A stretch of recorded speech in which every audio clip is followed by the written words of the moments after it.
के जोशी, अफीम किसान संघ राजस्थान मध्य प्रदेश डुंगला से हूँ। आदरणीय सांसद साहब का हार्दिक आभार, आदरणीय उपायुक्त साहब का भी हार्दिक आभार।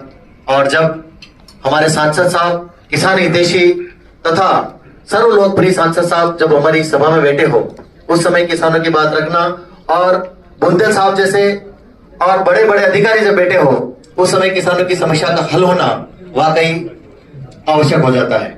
कुछ समस्याएं मैं सुझाव में निवेदन करना चाहता हूं कि इस वर्ष जो अफीम नीति जारी हुई है श्रीमान, वो 1 महीना लेट हुई है।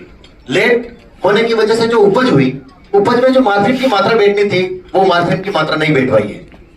तो मेरा निवेदन ये है कि या तो 0% मार्जिन मानते हुए औसत से पट्टा दिया जावे, या पिछले 3 सालों का औसत रिकॉर्ड देख करके उनको पट्टा जारी किया जावे। ऐसी मेरी एक छोटी सी मांग है।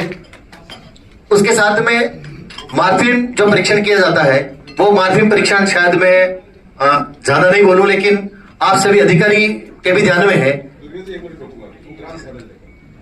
अभी हम आपको एक ग्राफ दिखाएंगे, इसको देखिए आप ध्यान से, कि जहां किसान रात दिन परिश्रम करके एक मौजूद जो रिजल्ट आता है, वहां भी इंसानी काम कर रहे हैं और वहां कोई तकनीकी त्रुटि रह जाती हो तो उसका खामियाजा किसान को नहीं भुगतना पड़े, इसके लिए अफीम मार्जिन का पुनः परीक्षण या सैंपल परीक्षण की व्यवस्था करी जावे। ये मेरा निवेदन आपसे रहेगा। उसके साथ में एक मिनट में इसमें थोड़ा सा क्लैरिफिकेशन यहीं पे दूंगा, क्योंकि मैं नीमच फैक्ट्री में भी था। आपको अब मुझे वहाँ की सारी प्रक्रिया पता है कि कैसी चीजें होती हैं वहाँ पे। हम लोगों ने वहाँ पे प्रक्रिया बड़ी सुदृढ़ करने की कोशिश करी।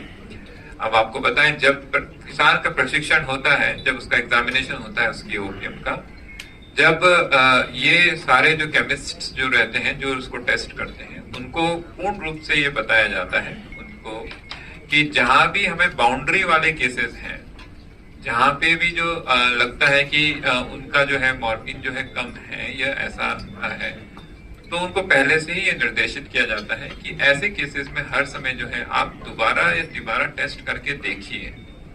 और जो उसकी प्रक्रिया ऐसी होती है, एक जने ने टेस्ट कर लिया, उसके बाद एक सुपरवाइजरी ऑफिसर होता है, फिर उसके ऊपर एक और जना होता है, तब जाके वो रिजल्ट जो है फाइनलाइजेशन होता है उसका। तो थैंक यू सर। तो मैं ये कह रहा हूँ कि किसान बिल्कुल बेफिक्र रहें इस बात पे, और भी अगर कोई